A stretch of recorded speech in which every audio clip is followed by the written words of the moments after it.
Ayan, okay Mapagpalang po. araw at gabi sa inyo. Happy Sabbath po. Sa aming mga priest at aming mga moderator at sa lahat ng bumubuo ng Operian Heritage Conservatory. May tanong po ako sa kamahalan. Gusto kong pong malaman ang theory ko po sa Sabbath ay ganito. Obedience and loyalty. Yung po ba ay tama sa intindi ko sa Sabat at saka nung dumating na tayo po ang generation na sinasabi na new heaven and new earth. Pagtapos po ng templo, ang pagkakaintindi ko, diyan po mag-uumpisa ang new heaven and new earth. Yung po ba ay tama? Kamahalan? Okay. So, doon muna tayo sa unang tanong. Yung about obedience and loyalty, yes, tama naman yon. Kasi if you are loyal, you should obey. So, it's complementing each other actually. So, you are obeying because you are loyal. If you are loyal, you will obey. So, it cannot be separated. So, ngayon, regarding sa heaven and new earth, kailan ba ito magsisimula? Merong binigay na cut-off dyan. Merong binigay na cut-off dyan. Magkakaroon tayo ng transition. Yun yung 1,000,000 years. Bababa si Messiah Hawashai, magkakaroon ng transition period na 1,000 years. Yung 1,000 years na yan, hindi pa talaga yan ang new heaven and new earth. Kasi at the end of the 1,000 years, muling aandar si Satanas. Muling mag-iipon-ipon ang mga bansa laban sa atin. So in short, the story is not yet over. So matapos puksain tuluyan si Satanas, doon pa lang magsisimula ang new heaven and new earth. Ang tanong ko lamang po sana ay kumbaga dito po kasi sa Mount Zion nakabukod, naka-separate po kasi yung mga defiled. Kumbaga hindi natin pwedeng upuan yung kanilang mga nauupuan kasi defiled nyo, lalo na yung mga babae may buwan ng dalaw. Doon po naka-separate lahat. Ngayon, ang tanong ko po is ito po, kahit po ba sa bahay, dapat ganun din po dapat na hindi dapat nauupuan ng kasamahan natin sa bahay ang naupuan ng may babaeng may buwan ng dalaw, o kahit yung lalaki na may defile. Tapos ang pangalawa ko pong tanong, Mahal na Hari, ay ang paninigarilyo po ba ay ito po ba ay masasabi na defile? Yun lamang po. Sana po sa Mahal na Hari po ang kasi maganda po kasi kung sa Mahal na Hari magmumula talaga para din po sa kaalaman ng lahat din. Maraming salamat po. Yung defilement kasi iba naman ang definition niyan. So let me just give an example. Yung defilement ng mga nireregla, noon kasi wala pang modest, wala pang Newtex, wala pang mga napkin in such a way na kapag inupuan nila, pag tayo nila, tigmaak talaga ng dugo, ando nagkakalat kasi wala pang mga pasador noon. Ewan ko kung paano sila nabubuhay noon. So talagang marumi. Kaya wag mo nang uupuan, defiled ka. Ngayon, paano kung kunwari, yung upuan, sinapinan ng plastic, impermeable na plastic. Inupuan noon ng may regla. Pag tayo niya, inalis niya yung plastic. Wag mo sa akin sabihin na hindi mo na pwedeng upuan yun. May plastic eh. Sterile pa nga. Paano yun? So it's not on that part na porket na upuan, defiled na. So we have to look at it with practicality also. Ganyan din naman sa hawak-hawak. Di ba? O noong kapanahunan, eh di may dugo-dugo sila. Hahawak-hawak, eh syempre hahawak, maglinis yan, pamaya-maya maghuhugas. Tapos hahawak sa'yo, eh madidefile ka, makukontaminate ka. Eh paano kung may bacterial infection yun? O hindi malilipat sa'yo. Kaya as a safety rule, defiled ka, huwag kang lalapit. Huwag kang hahawak. O yung may mga leprosy, same principle. Yung may mga sugat-sugat na may nagnanaknak, same principle. Yung inupuan no, nalagyan ng nana niya, huwag kang uupo doon. Kailangan ma-disinfect mo na yun, malinisan, overnight man lang. O ganun yun. Eh, pero ngayon, iba na. Eh noon, ang nalaglagan ng butiki na palayok, binabasag na yan. Hindi na gagamitin. Kasi wala pang joy noon. Eh ngayon kaganda-ganda Pyrex. Nalaglagan ng butiki, babasagin mo. Hindi, i-sterilize mo na lang kung extra hygienic ka sa particular ka masyado sa sanitation. I-sterilize mo. Wala na ang defilement yan. Kasi titingnan natin, ang defilement has a principle of infection control. Yan. It's not only spiritual. Infection control din yan. So yung upuan, sinapin na ng plastic, sterile yung upuan, sinapin na ng sterile na plastic, inupuan ni may regla, pagtayo, dala niya yung plastic, sterile pa rin naman yung upuan na defiled yun. Hindi. Pwede mong upuan yun. Nakuha nyo? So ngayon, kaya natin inihihiwalay ang mga may regla ngayon at this time because on the ceremonial side, not really on the contamination. Huwag kang hahalubilo because may regla ka. So we are looking at the spiritual side. Pero yung inupuan nun, I don't think hindi mo pwedeng upuan. May napkin naman yun eh. Maliban na lang kung natagos. Ay, wag mo nang upuan yun. Natagos pala eh. Mamaya, may ano yan na kung anong ano, di ba? Eh, kailangan isunrox muna yon, i-bleach, i-disinfect yun. O, yun ang principle dyan with all practicality. So, spirituality and practicality, kailangan natin i-consider yun. Yun, paninigarilyo. Hindi po defilement ang paninigarilyo.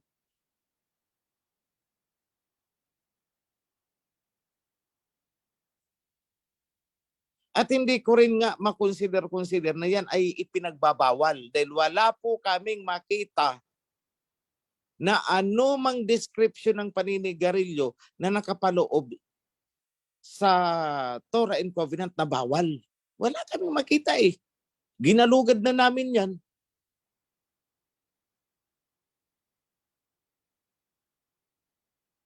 Kaya lang, we advocate also a healthy lifestyle. So, it is more of on the medical reasons kaya ipinagbabawal o dinidiscourage na natin ang paninigarilyo and not for biblical reasons. Yan ang totoo dyan. Ang pangit din naman kaya na nasa house of prayer tayo tapos doon kayo nakapaikot nagsisigarilyohan.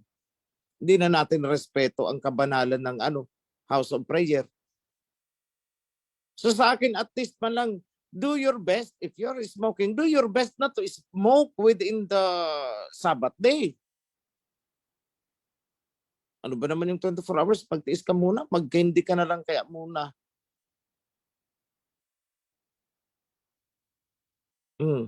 Ang iba, nagbubulo ng shofar, hindi pa na ibubuga ang hinitit na sigarilyo. Kaya pag buga ng shofar, may lumabas na usok. Ano yun? But technically, I am saying, wala kaming nakita sa Torah. Ilan kaming mata na nagbabasa, hinahanap talaga namin yan, ginalugad namin mula Genesis hanggang Revelation. Wala kaming nakita na bawal maghitit at magbuga ng apoy. Just to describe yung smoking. Wala eh.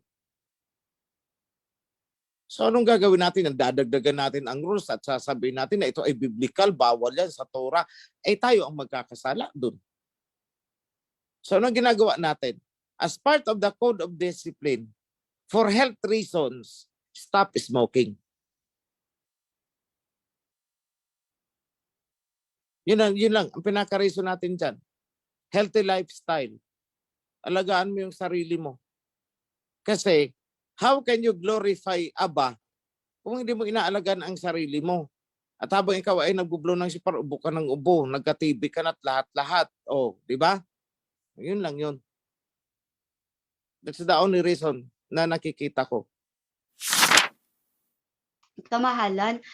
Doon po sa Genesis, sabi doon, let us create man in our image and likeness.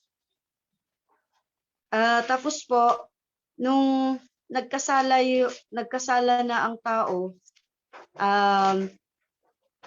in the person of Adam and Eve, may nasabi po doon na, and the man has become like one of us.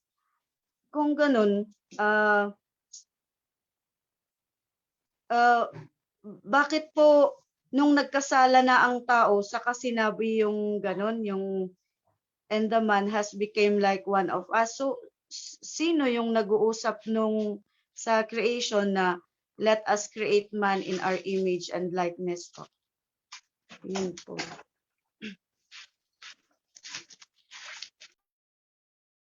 Kamahalan, nakamute po kayo. Okay. Sis, may tatanong ako sa'yo kasi kumbaga sa lesson, pang grade 1 yan. Napanood mo ba sis sa mga video natin? Tinalakay ko yan eh. Sino yung us? Ayan, ano the video? Reviewin niyo sis ang mga video ko doon. Nasagot ko na yan. But I will answer you for the sake of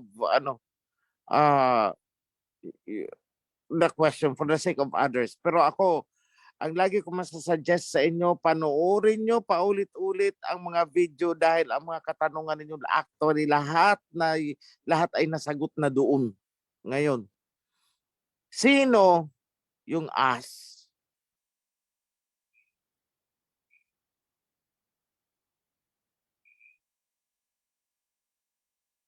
Sa tingin mo sino kaya?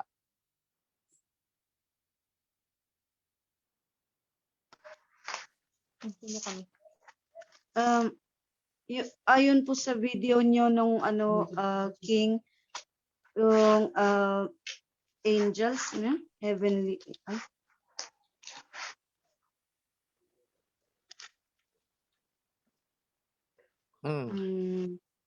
yung mga high-ranking angels po.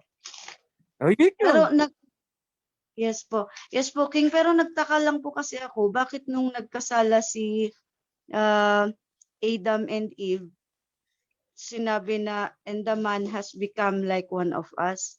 Hindi naman so po laruin ko sa'yo. Sino ang first creation?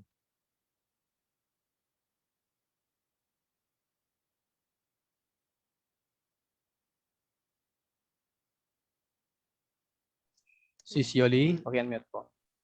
Any idea sa inyo lahat? Not only si Jolie.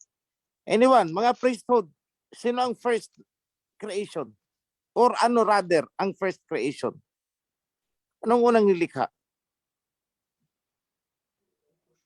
First couple po. Bago ang first couple.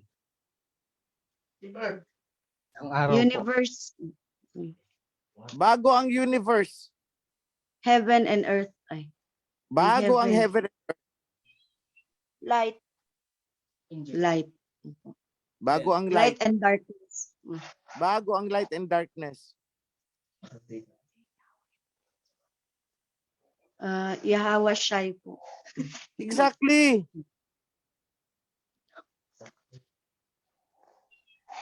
Exactly. Nandiyan yan sa Proverbs. Nakasulat yan na long before the earth and everything has been created, I was. I am the first of the creation. Oh, siya ang unang nilikha. In the spirit form. Siya yung kauna-unahang nilikha. Among the angels, siya.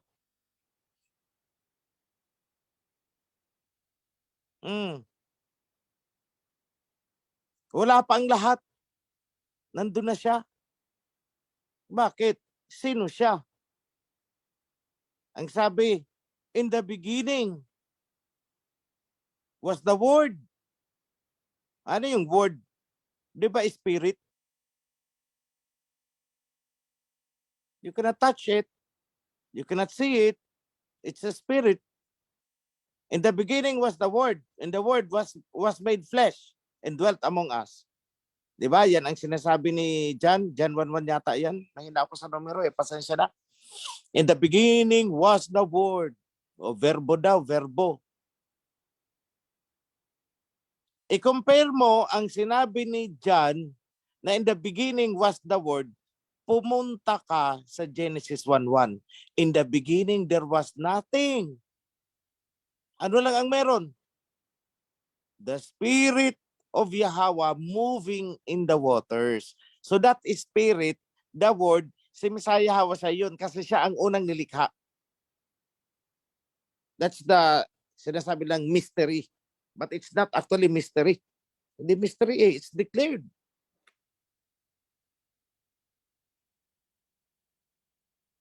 Ngayon, ano yung image? Let us create man according to our image. Paano ko nasabi na image talaga ang pinagkuhaan? Tama. Yan.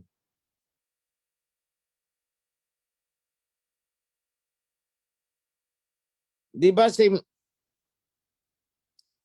Messiah Hawashai nagpakita naman in the Old Testament?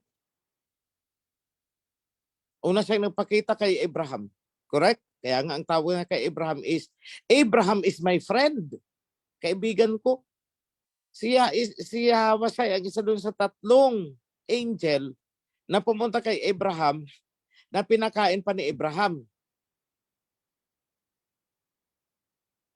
Nung gugunawin ang Sodom and Gomorrah. O pag alis doon ni Messiah Hawashai, ang sumunod na mga doon na eksena, ano ang sabi? And Yahweh rained brimstone, sulfur, fire to Sodom and Gomorrah from Yahweh in heaven. So may Yahweh on earth, may Yahweh in heaven. Yung Yahweh on earth, yun yung kumain kay Abraham. Pagkagaling kay Abraham, tinunaw ang Sodom and Gomorrah. Siya si Yahweh. And sa anong sabi doon? And Yahweh rained fire and sulfur to Sodom and Gomorrah from Yahweh in heaven. So dalawa pala ang Yahweh. Kaya nga sabi ko, duality yan eh.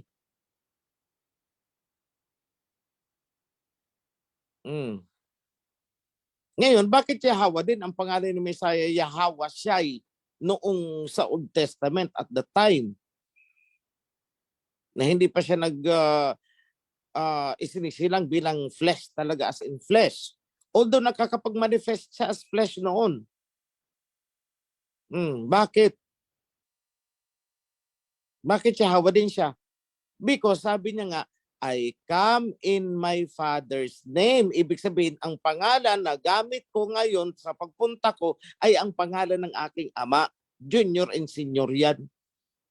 Maraming kumutya sa akin noon. Hindi naintindihan ang sinabi ko. Na parang senior, junior itong anak. I come in my Father's name. Pumunta ako sa pangalan ng aking ama. Ibig sabihin, pangalan ng ama ang gamit niya nung siya ay pumunta dito. And there are so many other supporting verses niyan. Kailan siya muling nagpakita? As in talagang human na human siya.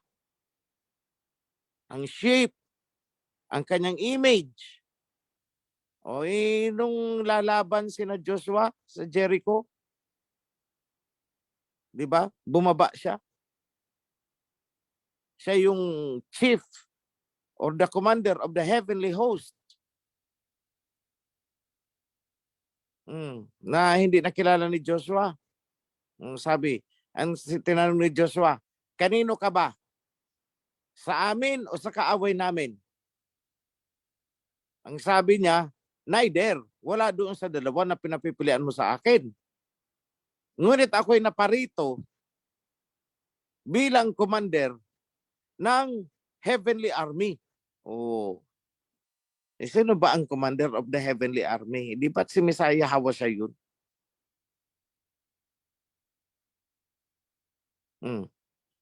Sino yung naandun sa pillar of cloud na gumagabay sa kanila pagkaaraw and pillar of fire sa gabi?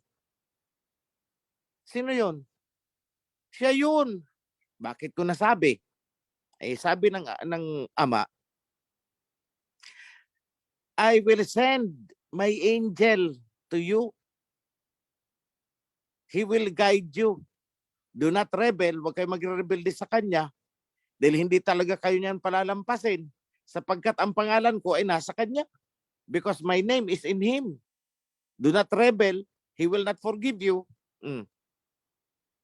So in short, yung ginawa ni Messiah Yahawashai noong bumaba siya at nilid niya ang mga Israelites out of Egypt, yun talaga yung first time na deliverance na ginawa niya.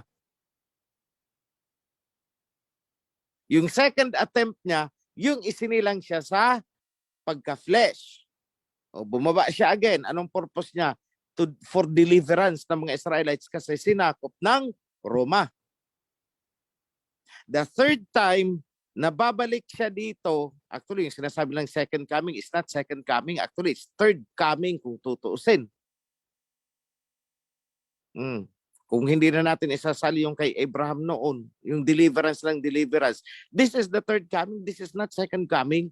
Yung nagsasabi lang na second coming ay yung hindi nakakaintindi na si Messiah Yahawashai pala yung nag-lead sa mga Israelites palabas ng Egypt. That was the first time. The second time nung isinilang siya as flesh. The third time, he will return as the Almighty King of Kings. So third coming ito, hindi ito second coming. And even between those, itong mga sinasabi natin, first coming, second coming, third coming, hindi ibig sabihin na out of the blue siya talaga, wala siyang contact dito.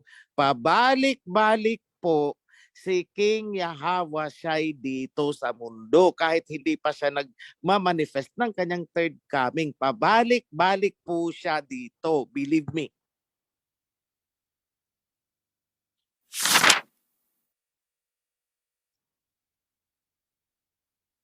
Pagpalang umaga po mga kapatid, Happy Holy Sabbath po, King OHC. May katanungan po ako. Ito po ay sumagi po sa isip ko. Si King Yahawashai po ba ay sisigaw kapag matapos na ang templo? Maraming salamat po sa paglilinaw, King OHC.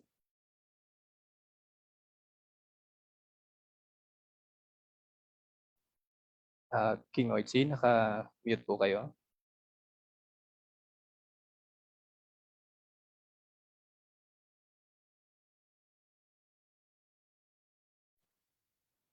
Okay. Bakit naman siya sisigaw? Anong isisigaw niya? Tarzan! Ganun ba? Anong isisigaw niya?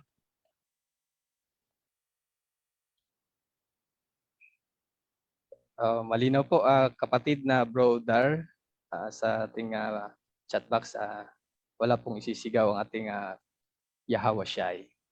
Ayon po sa ating King OHC. At isa pa pong katanungan. Hindi isisigaw. Ang tatanong ko is ano yung isisigaw? Sorry po.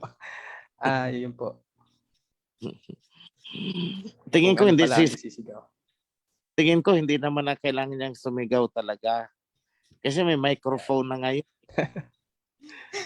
Totoo po So, yan. ganito lang yan. Yung pagbaba niya, he will be seen with all his glory, baga. He will be seen with all his glory. Then what will happen? Bibisita siya siyempre sa temple natin. Alam nga naman hindi.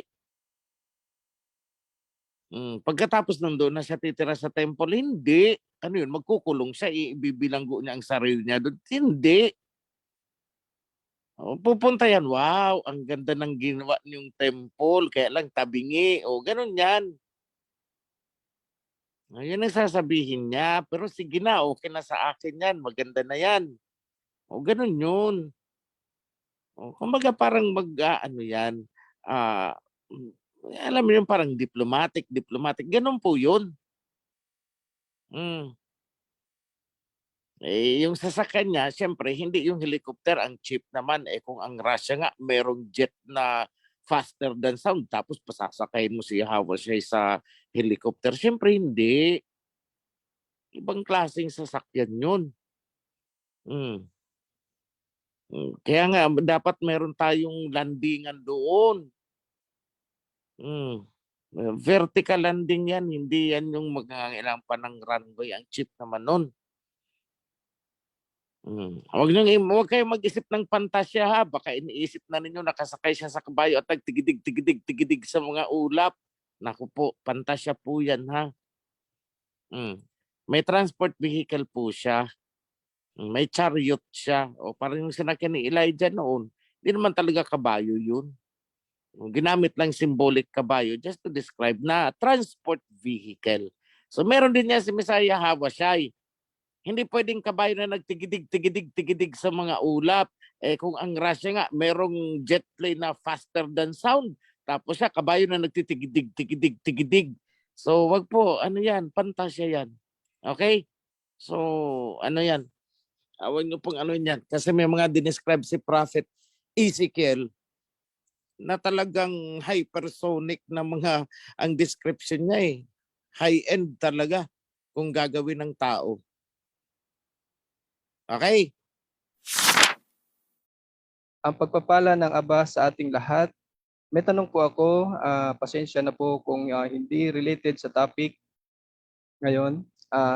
Sina Mark at Luke po ba ay apostle? Kung sina Mark at Luke po ay hindi apostle, maalis po ba ang mga naisulat nila sa ating magiging Torah sa ngayon? Salamat po. Yun po ang kanyang katanungan. Okay. Ganito yan. Lahatin ko na itong Matthew, Mark, Luke, and John. Hindi naman po yung mga apostles ang nagsulat niyan. Ni isa pong apostol ay hindi nagsulat dyan sa 1, 2, 3, 4 na yan na 4 square gospel na yan. Mga paparazzi po yan. Kagaya po yan ng Rappler, Manila Bulletin, mga reporter ba? Na ang kinover nila is yung buhay ni Messiah Hawashai. Kaya pag makikita ninyo, kung anong laman ng Matthew, yun din ang laman ng Mark. Kaya lang mahina ang reporter ng Mark, hindi niya nakuha lahat ang naisulat ni Matthew. Hindi ni Matthew, nang sumulat ng Matthew. Tapos, yung kay Luke, medyo mas maganda. Si Mark ang pinakamaiksi dyan yung kay Mark. Yung kay Luke, medyo mahaba-haba yun at may mga portions doon na hindi detalyado kay Matthew, hindi detalyado kay Mark, detalyado pagdating kay Luke. Okay. At si John, may mga sinulat doon kay John na wala doon sa Matthew, Mark, and Luke. Okay, yung kay John, kagaya na in the beginning was the Word, and the Word was made flesh, was with Alahayam, and the Word was Alahayam. O yan.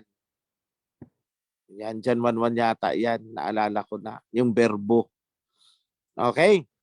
So, ngayon, Saan galing ang mga isinulat na yan? Galing lang naman yan sa mga salita ni Messiah Hawashai. Kaya lang ang problema, may mga simplang na pagkakasulat. Kagaya nung nire-review namin kagabi, kaya natagalan kami. Yung part kay Matthew, kay Mark, nang sabi is, yung mga disciples, yung mga Pharisees, at saka mga teachers of the law, question si Messiah Hawashai at saka mga disciples si Messiah Hawashai. Ang tanong is ganito, bakit kayo, yung mga disciples ni Yahweh, hindi nagpa-fasting, samantala ang mga disciples ni John the Baptist ay nagpa-fasting daw. Yun. So take note, ang nagtatanong, ayon kay Mark yata yun, ay yung mga Pharisees. Pagdating kay Luke, iba naman ang nakasulat. Ang nag-question naman ay yung mga disciples ni John. O, yung mga ganon, sali-saliwaan yan. Bakit? Kasi mga reporter yan eh, parang lang buhay ni Duterte. O nagpa-press conference na andun din ang Rappler, reporter, andun yung reporter ng Manila Bulletin, andun din ang reporter ng ganito. Kung saan pumunta si Duterte, sunuran na naman sila. Nagko-cover. Pero bakit iba-iba ang mga kwento? Ganon din ang Four Square Gospel na yan. At mga Greek po ang sumulat niyan. Kaya tingnan nyo, yung mga Alpha and Omega, Greek. May mga Ili Salvatana. O, yun. Yung mga, yung may GOD. Why hast thou forsaken me? Kalokohan yun. Di naman siya pinorsake eh. Ili lama sa Salvatana. O, yun. Wala na yun.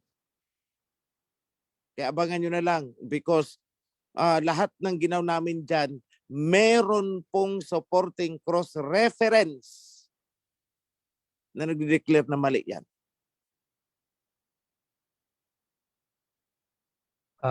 Kamahalan, So, nasabi niyo po na okay po. yung na yan, yung Four Square Gospels na yan, hindi po yan sinulat ng sino mang apostol.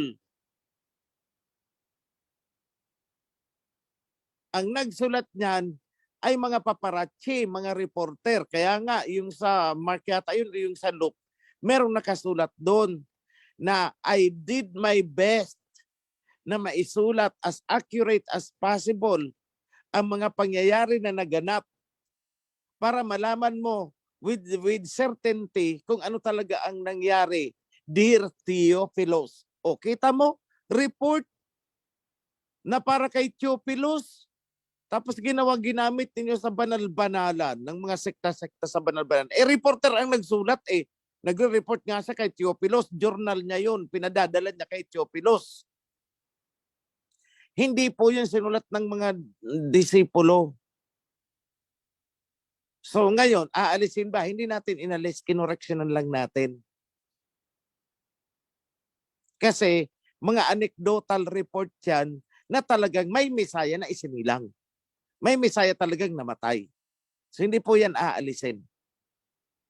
So ang hindi ko lang maintindihan, bakit ipinangalan kay Matthew? Pero hindi naman si Matthew. So dapat dyan, it's not Gospel of Matthew. The book of Matthew siguro as written by this ganitong author. O yun ang wala. Kasi siguro kung gusto na lang maging mabenta ang kwento nila, kaya ipinangalan kay Matthew kasi popular si Matthew. O yun lang nakikita naming reason dyan. So marami pong kinoreksyonan dyan. So ang four gospels na tinatawag na yan, those are four articles written by different reporters. Kumbaga sa panahon natin ngayon.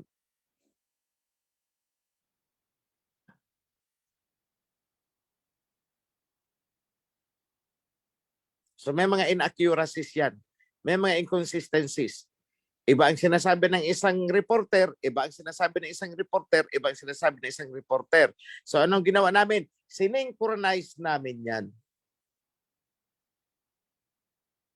Kaya makikita nyo dyan, naka-annotate, pati sina Jeremiah, naka-annotate sina Isaiah, naka-annotate sina ganito, lalo na pag may kinokoreksyonan kami. This could not be the word of Messiah Hawashai because it was written in this book that ganito, ganun. Oh. Kagaya na lang ng dove, na ang bumaba daw ay dove, ay naduling siguro. Okay, dove ang nakita, hindi naman talaga dove eh. Ang humilig at umano sa ulo ng Messiah eh. Kasi it's the spirit of Yahweh. Tapos dove ang symbolism nila. O ano ba yung dove? Symbolism Greek. O di Greek kasi ang reporter eh. So dove ang tingin niya. So ano yung dove? According kay Prophet Hosea 7:11, anong sabi ni Prophet Hosea? Oh, dove daw is a senseless bird, lacks understanding, easily deceived. O ganun ba ang spirit ni Abay Hawa na humili kay Messiah Yahawashai? Senseless, easily deceived, lack understanding? Di ba hindi? So yun ang basis na hindi dove ang bumaba at humilig sa Messiah. It is something else, but not a dove. Ngayon, ano ang dove? Yan ang symbol ni ng mga Babylonians niyan, si Ishtar Inanna. Okay, dove ang symbol ni Ishtar Inanna, which is a symbol of sex, love, and war. Oh, yun ang dove. Oh, that is the Ishtar Inanna. Oh, yung Babylonian goddess yan. O yun, ang symbolism na ginagamit nila kay Ishtar Inanna na dove, yun ang inilagay kay Messiah. O kasi mga Greek nga ang nagsulat niyan.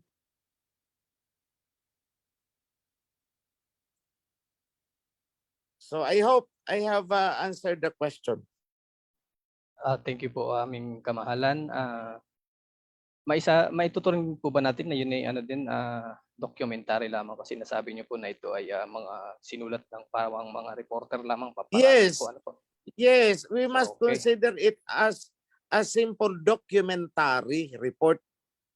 Report, okay. So malinaw po, Huwag natin kapatid. sabihin ay pag gospel ay banal-banalan. Ito, banal. Hindi po ang mga disipulo ang nagsulat niyan, kundi yung mga reporter. So bakit ginagamit natin? Because that is a document na meron talagang Messiah. Yata. Yun lang naman yun. Magandang hapon po, lalong-lalo na po sa ating priesthood at sa ating mahal na hari, King Ofirio. Ang katanungan ko lang po nasabi po kanina ni mahal na hari na pabalik-balik lang dito ang ating King Messiah Yahawashai. Actually, nanginginig po ako Ang tanong ko po gumagamit po ba siya ng highly spiritual person kapag pumupunta siya dito sa atin or nakakasalamuhan natin siya? And then ang second question ko po is sa mga Zoom meeting po ba natin, may pagkakataon po ba na nakakasama natin siya? Yun lang po, mahal na kamahalan. Maraming salamat po.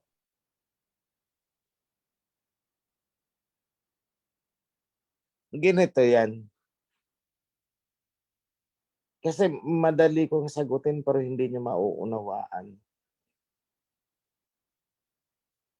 Yung tao ay may physical body. May physical senses. Yun ang limitasyon. Ang alam natin, we only have 5 senses. Pero higit pa doon, we have the 6th and the 7th senses. Ngayon, Messiah Yahawashai at this point is spiritual body siya. Ibig sabihin, hindi niyo maririnig. So for that reason, kailangan niya ng physical na dila, physical na katawan para marinig nyo. In the same manner na kung si Messiah Hawasay noong panahon ng Israelites ay hindi nagkatawang tao, hindi siya maririnig ng mga tao at mas lalong hindi siya paniniwalaan. Yun lang yun.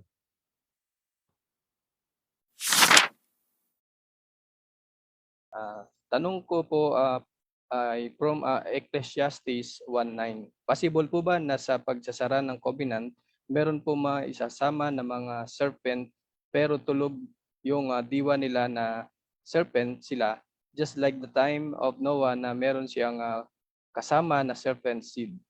Yun po ang kanyang katanungan, aming kamahal. Yes. Marami sa atin ngayon may mga lahing serpent. Then nalahian tayo ng mga Canaanites, mga Spaniards. Yun, malinaw po ang kasagutan, Sister Cheryl, ang ating kamahalan. Mapagpalang araw po sa lahat at sa mahal na hari. Ask ko lang about sa sinabi sa Bible na pati ang anak ay di niya alam kung kailan siya babalik. Tanging ang ama lamang po ang alayam ang may alam. Totoo ba yun? Ayun po ang kanyang katanungan. Yes. Tanging ang ama ang nakakaalam. Kahit ang anak hindi niya alam. Kahit mga angels ay hindi alam. Basta ang alam lang ng anak, siya ay babalik. Pababalikin siya. Kasi sumusunod lang ang anak sa utos ng ama. Yun po. Bro Moderator at kamahalan, Bro OHC, ask ko lang po, even di po related sa topic pa, ano po ang sinasabi sa Torah na kung magkasala po ang isang bahagi ng katawan like kamay, mata, putulin, kung nagkasala, mas mainam na di kumpleto na aakyat sa langit kaysa buong katawan mo mapunta sa dagat-dagatang apoy. Ask ko po, literally po ba yon? Matthew 5:30, Matthew 18:8. Paano po ba ang ibig sabihin po dito? Kamahalan, maraming salamat po. Yan po ang kanyang katanungan, kamahalan. Okay. Hindi po literal na puputulin mo. Hindi po literal na ipa-pluck out mo. Kung mata yan, ibig sabihin, takpan mo ang iyong mata. Huwag kang tumingin. Kamay mo, itali mo yung kamay mo para hindi ka mangati na magnakaw. Dahil kung yan ang magiging dahilan sa'yo. In short, learn how to control. Yun lang naman ang pinaka-essence niyan. It's not literal na kung ang iyong mata ang magiging dahilan, ay huwatin mo yan. Lahat tayo bulag niyan. Kasama na rin ako dun. Sana bulag ako ngayon. Nakuha niyo po. Opo. Control. Napakalinaw po. Block your senses. Alam mo nang itong pagkain na to ay may lason, wag mo nang tikman. O yun ang ibig sabihin ng putulin mo ang dila mo. Takpan mo ang bibig mo. Yun po. Yada, napakalinaw po ng kasagutan ng ating kamahalan na Okay. Magandang tanghali po sa ating lahat, sa ating priesthood, sa atong facilitators, sa tanghaling ito at lalong-lalo na sa ating kamahalang King Oferio. Consultation lang po. Nangyari po ito, Haring OHC, sa kapatid ko kasi noong elementary pa lang po siya, may na-encounter po siya na matanda na nakasuot po ng yung sako na kulay brown po. Tapos tinanong niya kung saan siya pupunta. Tapos sabi po ng matanda na mag-ikot daw po siya sa buong mundo. Tapos tinanong po ng kapatid ko na paano po kayo makarating sa pag-ikot po sa buong mundo. Wala po kayong sasakyan. nakayapak pa po. Tapos sabi niya po, maglakad lang daw siya sa dagat. Ang tanong ko po, kasi noong una po, hindi pa niya alam itong COVID. Noong nasumpungan niya na ito sa pamamagitan ko, King Uitsi, nadala ko ito.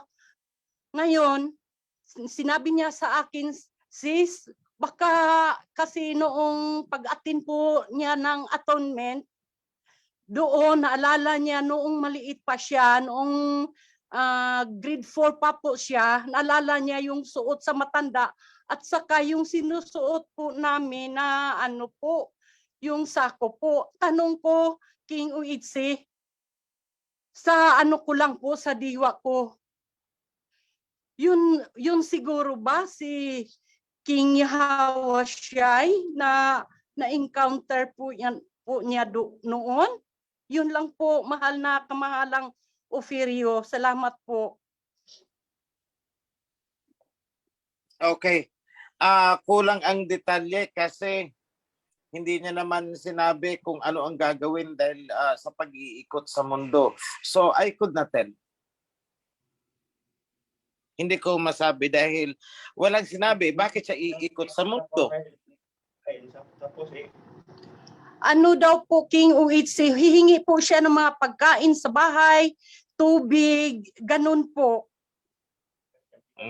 Tapos ano, yung tinatanggihan po siya sa mga kabahayan po.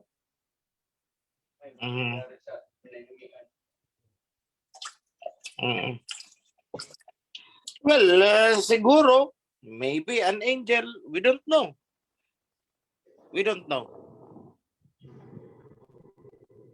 Kasi po, King Uitsi, baka ito rin po siguro ang nangyari doon sa Ormoc City po, na yung matanda din po na humihingi ng tubig, tapos ano, tinatanggihan po siya na bigyan ng tubig kasi nauuhaw daw po, tapos tinatanggihan siya na wala pong tubig, kaya sabi sa matanda, wag po kayong mag-ala at darating po ang maraming tubig. Yun po ang kasulukuyan na ano, yung nag-flash flood po ang Ormoc. Yun po, King Uitsi. May matanda na nag-warning sa Ormoc. Hindi nila pinakinggan. Opo. May matanda na nag-warning sa Ormoc. Hindi nila pinakinggan. Pinilosopo pa nila ng pinilosopo. Yun lang. Magandang umaga po, mahal na hari at aking mga kapatid. Happy Sabat po sa lahat. Ang katanungan ko po, nung nasa quarantine area po ako, meron pong na-post na Philippine-China understanding po. Meron po kasi akong napansin na isang matanda, ang pangalan po niya ay si Mauro Gia Samonte. Ang sabi po niya kasi doon na paulit-ulit po na nagbabala sa occasion po na yon, nasabi po niya na mag-ingat po kayo sa mga propaganda ng mga Amerikano laban sa China. Tapos yung pangalaw po niyang sinasabi na maging mapanuri kayo sa mga masses ng mga simbahan. Yun po ang sinabi, mahal na hari. Ano po bang ibig sabihin ng matanda na yun?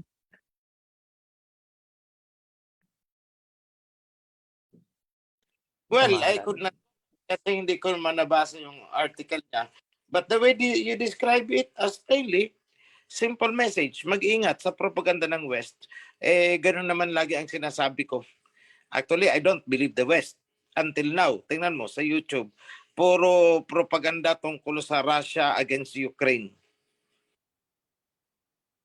So actually, I don't click the video anymore kasi alam ko naman na puro kasinungalingan eh. It's a form of saywar para yung mga sumusuporta sa Russia ay panghinaan ng loob. Kasi pinalalabas nila talo na daw ang Russia, surrender na ang Russia, kung ano-ano. So things like that. So don't believe. Yun lang.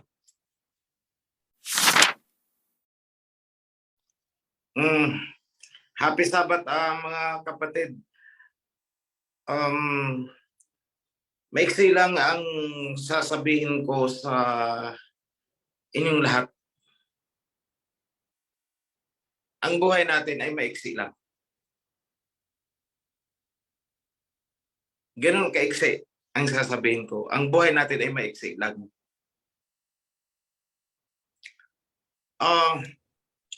Make the most of it na makapasok sa covenant ang mga mahal sa buhay. Pero kung talagang ayaw nila, wala tayong magagawa. Yung mga nasa loob ng covenant, wag po kayong tumingin sa akin. Wag ako. Kundi yung covenant.